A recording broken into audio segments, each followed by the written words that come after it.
écoutez, les deux personnes-là sont poursuivies pour les faits de détournement des deniers publics, blanchiment des capitaux et enrichissement illicite. L'agent judiciaire que je représente ici réclame la somme de plus de 600 milliards de francs guinéens et 12 millions de dollars. Nous avons demandé le renvoi de cette affaire à week-end parce que, au terme de l'instruction préparatoire, l'ordonnance de non-lieu partiel et de renvoi qui saisit la juridiction de ce siège n'a pas été notifiée à l'État. Nous n'étions pas en mesure d'assurer sereinement la défense de l'État dans cette procédure, dans ces conditions. C'est pour ça que nous avions demandé le renvoi. Et le renvoi s'imposait aussi parce que les prévenus ont attendu l'audience de ce jour pour venir nous communiquer une tonne de pièces qui constituent pour eux des preuves de la justification des dépenses effectuées par le ministère que M. Kourma a eu à gérer. Nous avons aussi le droit d'analyser, d'examiner cette pièce pour venir éventuellement apporter la contradiction.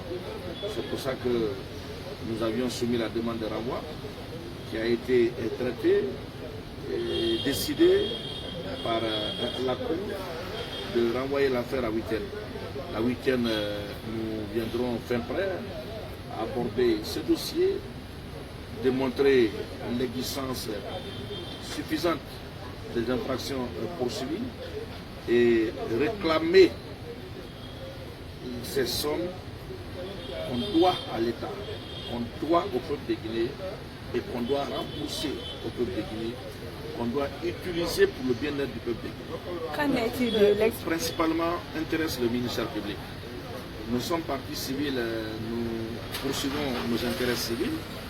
C'est pourquoi nous avions, sous le fondement des dispositions de l'article 246 du Code de procédure pénale, demandé à la Cour si elle devrait accéder à cette demande de mise en liberté, de bien vouloir demander respectueusement à Dr Kourma et son co-prévenu de déposer au moins entre les mains du greffe de la juridiction de ce siège la somme de 500 milliards de francs guinéens comme début d'exécution des montants que nous sommes en train de réclamer.